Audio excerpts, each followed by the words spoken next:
ధూళినైన నన్ను దూతగా నిలిపావు, ఎన్నికలేని నన్ను ఏలికగా చేశావు. ధూళినైన నన్ను దూతగా నిలిపావు, ఎన్నికలేని నన్ను ఏలికగా చేశావు. భూమి విరిగి ఫలమిచ్చెను, మేఘమిరిగి వర్షమొచ్చెను, రొట్టె విరిగి వృద్ధి చెందెను, నన్ను విరిచి వాడుకోమయ్యా.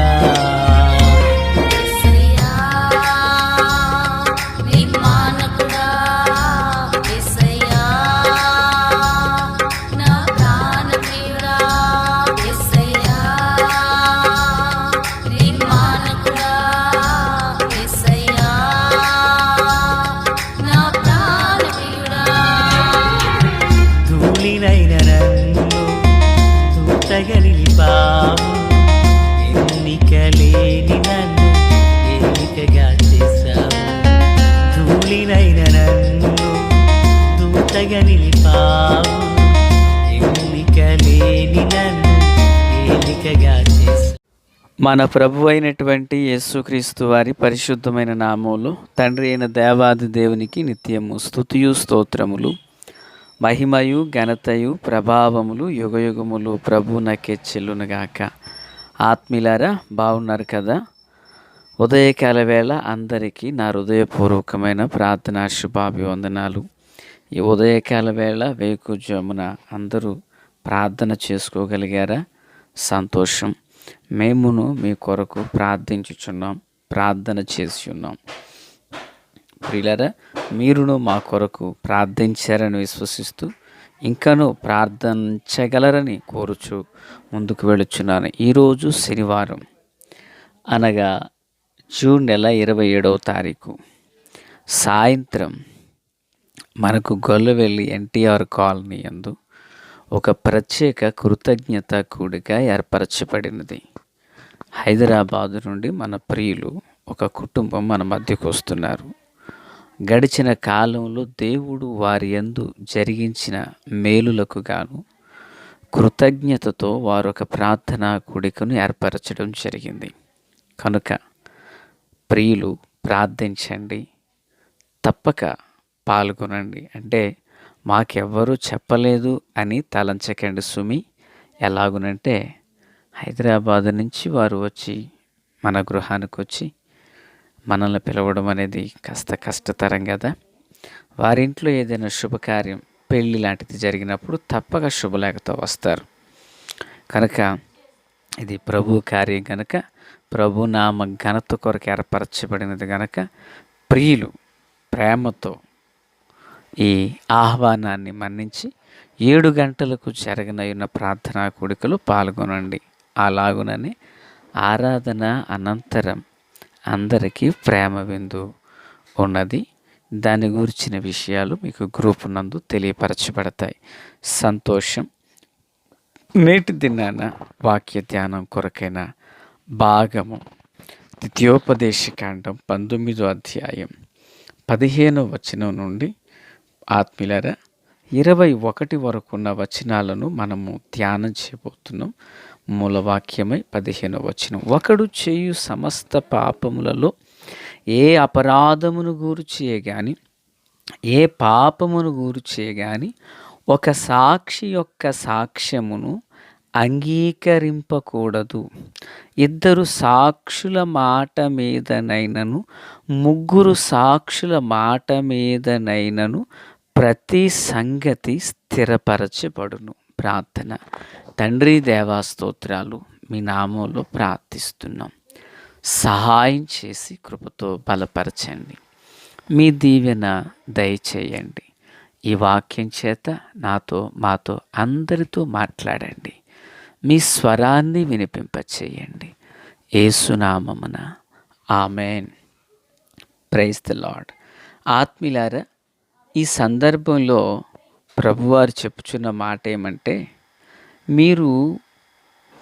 మీరు స్వాధీనపరుచుకుని దేశంలోకి వెళ్ళిన తర్వాత ఒక వ్యక్తి సమస్త పాపములలో ఏ అపరాధమును గూర్చి కానీ అవతల ఒక వ్యక్తి వచ్చి సాక్ష్యం చెప్తే కానీ సాక్ష్యాన్ని బట్టి మాత్రం నువ్వు అంగీకరించొద్దు అంటున్నారు. అంటే ఏదైనా, ఎందుకంటే ఒక్క వ్యక్తి యొక్క సాక్ష్యం సరిపోదు. అది ఇద్దరు సాక్షులు లేక ముగ్గురు సాక్షుల మాట మీద ప్రతి సంగతి స్థిరపరచబడును అంటున్నారు. సాధారణంగా మనుషులకు ఉన్నటువంటి ఒక ఆలోచన ఏంటంటే, ఎవరైనా ఏదైనా చెప్పగానే దాన్ని వెంటనే విని అవునా ఇలా జరిగిందా అంటూ దానిని అవతలకి తీసుకువెళ్ళి వీరు ఇంకొంచెం దానికి మసాలా జోడించి చెప్పడం అనేది సహజంగా లోకంలో జరుగుతున్న విషయం. అయితే ప్రభు వారి యొక్క ఉద్దేశం ఏంటంటే, ఒక వ్యక్తి యొక్క సాక్ష్యాన్ని నువ్వు పూర్తి చేయకు.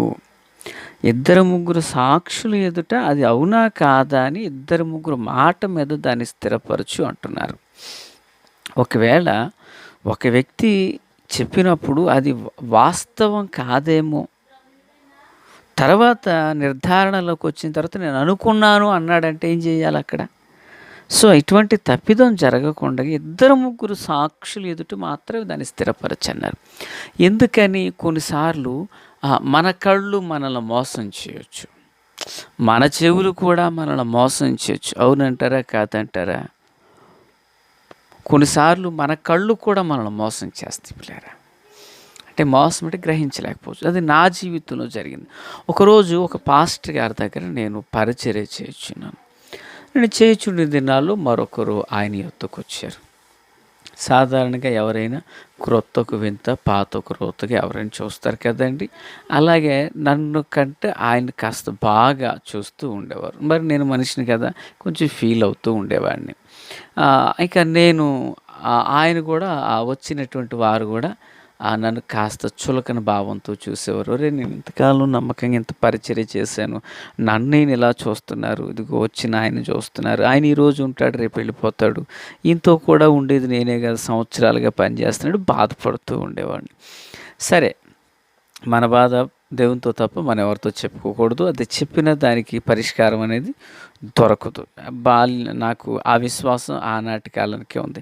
సరే, ఇలా ఉంటూ ఉండగా రోజు సభ జరుగుతుంది. సభకాడికి వెళ్ళమన్నారు ఆయన పాస్టర్ గారు. నన్ను వెళ్ళమన్నారు, ఆయన్ని వెళ్ళమన్నారు. అయితే నాకంటే ముందు ఆయన అత్యుత్సాహంగా బయలుదేరిపోయాడు. సరే, నాకు ఒక చిన్న పని ఉంటే అది చెక్ పెట్టి నేను వెళ్తానంటే ఇంచుమించుగా ఆయనకి నాకు జస్ట్ నిమిషాల వ్యవధి అన్నమాట. సో నేను వెనబడి బయలుదేరాను. అది జస్ట్ అది ఒక వస్తువు ఏదో ప్రక్కన పెట్టి బయలుదేరాను. నా ముందు ఆయన వెళుతున్నారు కొంత దూరంలో. సో సరిగ్గా ఆయన వేసుకున్న ప్యాంట్, షర్ట్, హైట్, దేహదార్ఢ్యం అంత బాగుంది. సరిగ్గా సాయంత్రం మసక పడుచున్న చీకటి అది. అయితే ఆయన వెళుచున్నప్పుడు ఆయన ముందు నేను వెనక కొంచెం మనిషి గుర్తుపట్టనంత చీకటి అది. ఆ చీకట్లో ఆయన కుడి చేతిలో ఒక ఎర్రగా కనపడుతుంది చెయ్యి. అంటే నా ముందు వెళుచున్న వ్యక్తి సిగరెట్ తాగుతున్నాడు. ఇది చెయ్యి కిందకి పెట్టినప్పుడు ఆ సిగరెట్ నడుస్తున్నాడు ఆయన, నేను నడుస్తున్నాను. నేను 100% ఎవరు అనుకున్నానంటే నాతో పాటు ఉండి పాస్టర్ గారి దగ్గర పరిచర్య చేయించిన వ్యక్తి అనుకున్నాను. ఇంకా అరే పాస్టర్ గారి దగ్గర ఇన్ని మంచి మాటలు చెప్పారు, పాస్టర్ గారే వీళ్ళు నమ్మేసి ఇదిగో భుజాల మీద ఎక్కించుకుంటున్నారు, నన్నేమి ఇలా చూస్తున్నారు, నన్నేం తిడుతున్నారు, ఈయన ఇలా చేస్తున్నాడా అని చెప్పి, సరే ఎలాగైనా పాస్టర్ గారికి చెప్పాలంటే మనకు అత్యుత్సాహం పెరిగిపోయింది అక్కడ. అంటే ఒకరి మీద నేరం వేయడానికి కొంచెం మనం ముందుకు ఉంటాం కదా, మనిషికి ఉన్న స్వభావం అది. ఇప్పుడు అది ఎంతో తప్పో ఇప్పుడు మనకు అర్థమవుతుంది. అయితే నేను సరే పాస్టర్ గారికి చెప్పి ఎలాగైనా పట్టించాలంటే అయితే నాకు ఒక ఆలోచన తట్టింది. నిజానికి ఈయన కాదా అని మళ్ళీ ఎక్కడో, లేదు ఈయన ఆకారం చూడు, ఆ ప్యాంటు, ఆ షర్ట్, ఆ ఎత్తైన విధానం, ఇక డౌట్ కలుగుతుంది. ఓ పక్కనేమో అవును అంటుంది. అసలు ఇంకో తొందరపాటు ఆత్మ ఏంటంటే వెళ్ళిపోయి పాస్టర్ గారికి చెప్పాలి ఇప్పుడు అర్జెంటుగా, వెనక్కి వెళ్ళి అని. సో అక్కడ నా ఆత్మలో ఒక ఆలోచన కలిగింది, అసలు అవునా కాదా నిర్ధారణ చేయముందు అని ప్రేరణ కలిగినప్పుడు వెంటనే నా జేబులో ఉన్న ఫోన్ తీసి ఆయనకి ఫోన్ చేశాను. ఎవరికి? నా ముందు నడుచుచు ఉన్న వ్యక్తి సిగరెట్ తాగుతున్నాడు ఈ వ్యక్తి అనుకున్నాను కదా. ఆయనకి ఫోన్ చేస్తే ఆయన ఏమన్నాడు, ఆ తమ్ముడు ఎక్కడున్నావు, నేను గ్రౌండ్లో ఉన్నాను వచ్చి అన్నాడు. అంతే. అంటే నా ముందు వెళుతున్న వ్యక్తి ఎవరు? ఆయన లాంటి వ్యక్తి, కానీ ఆయన కాదు. అదే ఒకవేళ నేను వెనక్కి వెళ్ళి పాస్టర్ గారితో చెప్తే ఆయన సాక్ష్యం ఏమైపోను? ఆయన మీద ఉన్న ప్రేమ పాస్టర్ గారికి నేను ఖరాబ్ చేసిన వాడిని అవుతాను కదా. కనుక మిక్కిలి ప్రియులారా, మన జీవితంలో వాస్తవమా కాదా అనేది పరిశీలించాలి. వాస్తవం కాదు అనుకో, నీవు చిక్కులో పడతావు.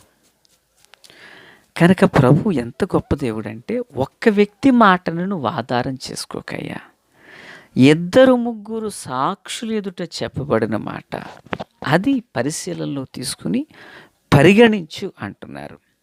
బైబిల్ గ్రంథంలో ఇలాంటి సాక్ష్యాలు చాలా సందర్భాల్లో మనకు కనిపిస్తుంటాయి.